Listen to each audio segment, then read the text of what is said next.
Halo, Assalamualaikum warahmatullahi wabarakatuh. Pada video kali ini, saya akan memberikan tutorial sederhana terkait penggunaan LMS atau Learning Management System pada program studi Magister Manajemen. Baik, sekarang kita sudah berada di halaman LMS mmunpas.ac.id. Nantinya setiap mahasiswa akan mendapatkan akses kepada LMS ini dengan username password yang diberikan oleh program studi. Username-nya adalah NPM dari masing-masing mahasiswa dan password default yang nantinya bisa diganti sesuai dengan preferensi dari tiap mahasiswa. Baik, sekarang kita akan masuk dengan menggunakan satu akun mahasiswa contoh. Oke, begitu kita sudah masuk ke dalam halaman LMS, rekan-rekan bisa melihat di sini adalah NPM kita dan juga nama kita sebagai mahasiswa di MM ini. Nah, rekan-rekan bisa mengedit atau mengupdate profil dengan mengklik menu di kanan atas di sini. Nah, di sini rekan-rekan bisa mengganti profil, mengupdate profil, mengganti password, dan juga menambahkan foto untuk display di dalam LMS ini. Dan di sini juga teman-teman bisa keluar dari LMS ini ya di menu logout. Kemudian di sebelah kiri ada dashboard yang ini akan menunjukkan halaman utama dari LMS, site home yang akan menunjukkan list mata kuliah, dan juga jika teman-teman ingin melihat mata kuliah apa saja yang diikuti, di sini ada menu My Courses. Nah, di sini akan menampilkan mata kuliah mana saja yang sedang diikuti oleh masing-masing mahasiswa. Tentunya ini akan menyesuaikan dengan peminatan dan juga semester yang sedang diikuti. Baik, nah untuk saat ini kita akan masuk ke dalam course online class training. Nah, di sini kelas ini dibuat untuk membantu mahasiswa dalam memahami penggunaan LMS dalam perkuliahan. Nah, dalam kelas ini akan dibahas beberapa penggunaan utama dari LMS antara lain. Yang pertama adalah presensi perkuliahan, download materi perkuliahan yang sudah disediakan oleh tim dosen, mengikuti penugasan dari dosen, mengikuti online quiz pada LMS, serta melihat materi eksternal baik berupa video, file PDF, dan lain-lain. Nah, sekarang kita akan menuju ke penggunaan menu presensi kehadiran. Tentunya pada setiap perkuliahan, mahasiswa diharapkan melakukan presensi kehadiran sebagai bukti bahwa kita mengikuti perkuliahan tersebut. Terlepas nanti perkuliahannya apakah menggunakan Zoom, Google Meet, MS Teams, ataupun hadir di dalam kelas, mahasiswa tetap harus mengisikan presensi pada halaman LMS. Nah, presensi ini harus dilakukan pada jadwal yang telah ditentukan. Misalkan perkuliahan berlangsung pada hari Senin, jam 14.00 hingga jam 15.00, maka presensi hanya dapat diakses pada kurun waktu tersebut. Nah, perlu diingat juga rekan-rekan bahwa presensi ini dilakukan secara mandiri dengan mengisi pada tautan presensi yang sudah disediakan. Nah, di sini kita bisa melihat ada link daftar hadir perkuliahan. Akan tetapi perlu diingat juga keterangan yang nantinya diisi ada 4, yaitu present atau hadir, late terlambat, izin atau excuse, atau absen tidak hadir. Umumnya kalau teman-teman bisa mengakses LMS harusnya yang diklik adalah yang present. Oke, nah di sini kita bisa melihat contohnya. Di sini sudah ada tombol daftar hadir perkuliahan. Kita klik saja di sini.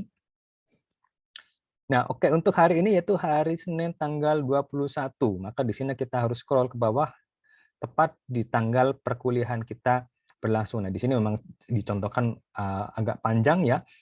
Nah, di sini bisa dilihat ada menu atau tombol yang bisa kita klik, yaitu untuk mengisi attendance atau mengisi daftar hadir. Maka rekan-rekan bisa klik di sini, submit attendance.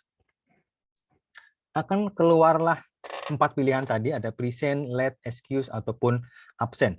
Jika teman-teman hadir, pastinya kalau bisa mengakses LMS harusnya hadir ya teman-teman, maka rekan-rekan klik present. Nah, ini kadang suka ada yang terbalik antara present dengan absen, karena absen ini dikiranya adalah hadir, padahal absen ini artinya adalah tidak hadir, yang hadir adalah present. Nah, jika sudah diklik present, maka rekan-rekan jangan sampai lupa untuk save change. Nah, ketika sudah save change, maka status perkuliahan kita di hari ini, status rekan-rekan adalah present, artinya hadir dengan tanda self-recorded. Self-recorded artinya kita yang melakukan presensi sendiri. Oke, setelah itu kita bisa kembali ke kelas kita dengan mengklik kode kelasnya dan mengikuti penjelasan ataupun materi yang sedang disampaikan oleh dosen. Nah, pada setiap pertemuan tentunya dosen akan menyampaikan materi baik dalam bentuk PowerPoint, PDF, ataupun yang lainnya. Nah, di sini juga di dalam LMS, tim dosen bisa mengupload materinya agar mahasiswa dapat membaca materi sebelum atau sesudah perkuliahan dimulai. Nah, ini cukup menyenangkan karena nanti rekan-rekan mahasiswa bisa membaca materinya sebelum perkuliahan atau selama perkuliahan fokus mengikuti penjelasan dan setelah perkuliahan dibaca ulang di lokasi masing-masing. Nah, di sini ada contoh materi perkuliahan yang bisa rekan-rekan download. Caranya gampang, tinggal klik saja di sini. Akan diarahkan kepada halaman file yang sudah disediakan. Nah, di sini rekan-rekan bisa download, simpan filenya, dan dibaca kembali di lain waktu. Jika akan kembali, bisa menggunakan tombol back di sini, maka kita akan kembali ke halaman perkuliahan.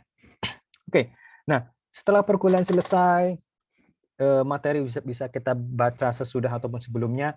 Nah, tentunya biasanya dalam perkuliahan itu tugas menjadi satu bagian yang tidak bisa terpisahkan. Jika sebelumnya selama pembelajaran online, tugas itu dikumpulkan via email kepada dosen dan segala macam, sekarang cukup menggunakan satu menu upload tugas, sehingga tugasnya terkumpul ke dalam satu platform, yaitu LMS. Nah, berikut adalah contoh kolom pengumpulan tugas dan cara mengupload dokumen dalam bentuk Word, PPT, dan PDF. Akan tetapi perlu diingat bahwa maksimal ukuran file yang diupload hanya 2 MB. Nah, sehingga setiap kali kita akan melakukan pengumpulan tugas, kita harus cek kapasitas filenya maksimal 2 MB.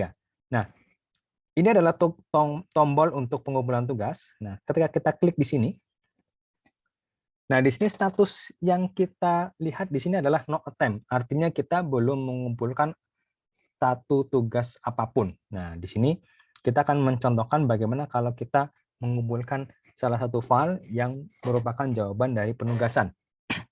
Oke, statusnya no attempt, gradingnya nilainya berarti belum ada karena kita belum mengumpulkan.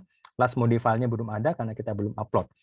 Nah, jika kita akan mengupload atau kita sudah selesai mengerjakan tugasnya dan kita upload, klik tombol Add Submission. Nah, ini akan lari ke halaman mencari filenya. Rekan-rekan bisa drag and drop file di sini, ya, dari File Explorer kemudian di drop ke sini, atau klik di menu ini untuk mencari filenya, yaitu file picker. Nah, di sini upload a file. Nah, kita diminta untuk memilih file yang akan kita upload sebagai jawaban dari tugasnya. Nah, kita choose file. Nah, rekan-rekan bisa memilih file yang siap untuk dijadikan sebagai tugas. Saya ambil contoh ini, ya, filenya ukurannya kurang dari 1 MB, sehingga cukup. Kemudian kita open. Nah, filenya sudah terpilih, namun belum terupload. Ya, jangan lupa untuk klik upload this file, sehingga file ini terupload ke dalam LMS. Nah, filenya sudah terupload, nah, tapi perlu dilakukan satu langkah lagi, yaitu save change, yaitu untuk memastikan file yang sudah kita upload masuk ke dalam kolom tugas perkuliahan. Oke, kita klik save change. Nah, ketika sudah klik save, maka status dari pengumpulan tugas kita sudah berubah. Nah, di sini kolomnya berubah menjadi berwarna hijau, artinya kita sudah melakukan proses submit untuk dilakukan penilaian oleh dosen tentunya. Kapan submitnya, di sini sudah ada tanggalnya, ya, dan ini adalah file yang kita upload. Jika rekan-rekan merasa ada yang kurang atau ada kesalahan dalam pengerjaan tugas, selama belum dinilai masih bisa dilakukan edit ataupun remove submission. Tentunya kalau kita klik remove, maka statusnya akan berubah menjadi belum submit lagi, ya. Jadi kalau statusnya remove, segera di-upload ulang yang sudah sesuai. Oke, jika sudah, rekan-rekan bisa kembali ke halaman kelas tadi dengan klik kode mata kuliahnya. Dan yang terakhir, kita mengoptimalkan penggunaan menu kuis. Nah, selain tugas, kuis juga menjadi bagian yang tidak lepas dari kegiatan perkuliahan. Nah, kuis ini dapat dilakukan secara berkala maupun secara insidental tergantung dari kebijakan tim dosen. Nah, berikut adalah contoh pelaksanaan kuis dengan metode pilihan ganda dan juga esai. Yang menjadi pembeda antara kuis dengan tugas adalah kuis itu dikerjakan langsung di halaman LMS. Dan di sini ada waktu yang terbatas, dicontohkan pengerjaan kuis di sini hanya membutuhkan waktu selama 10 menit. Oke, kita akan langsung saja contoh bagaimana cara menggunakan kuis. Klik menu kuis yang sudah disediakan. Nah, di sini ada informasi lebih detail, yaitu kita hanya bisa melakukan kuisnya 1 kali dan waktunya 10 menit. Nah, kapan kita bisa mulai? Ketika rekan-rekan sudah mengklik tombol attempt quiz now atau ikuti kuis. Nah, di sini akan ada peringatan lagi bahwa kuis ini memiliki waktu yang terbatas, yaitu 10 menit. Jika sudah yakin, kita bisa start attempt. Begitu kita start attempt, maka waktu 10 menit mundur akan dimulai perhitungannya. Kita akan klik start attempt. Oke. Di sini bisa teman-teman lihat, di sini ada berapa banyak soalnya, dan misalkan di sini ada 20, maka di sini ada 1, 2, 3, 4, dan seterusnya sampai 20. Di sini ada 10, ada 1, 2, dan seterusnya sampai 10. Dan kita bisa loncat ke nomor-nomor yang lain ya. Jadi tidak harus dikerjakan secara urut, tapi bisa rekan-rekan loncat seperti ini. Dan di sini juga ada waktu yang terus berjalan, ya 10 menit hitungan mundur, dan di sini sudah mulai berjalan 9 menit kurang 20 detik lagi. Oke. Ada 2 jenis soal di sini, ada pilihan ganda. Nah, kalau pilihan ganda ya bisa langsung dikerjakan di sini, bisa kita pilih ya. Dan kalau nggak yakin bisa clear my choice ya, bersihkan lagi dan pilih yang lain. Kemudian jika sudah, kita bisa loncat ke nomor berikutnya dan rekan-rekan boleh lihat nanti setelah kita pilih jawabannya, ini akan otomatis record walaupun kita nggak ada tombol save di sini. Begitu kita klik, warna nomor 1 akan ada tandanya, artinya salah satu atau soal nomor 1 sudah kita jawab tadi ya. Nah, untuk soal yang berikutnya itu contoh soal essay.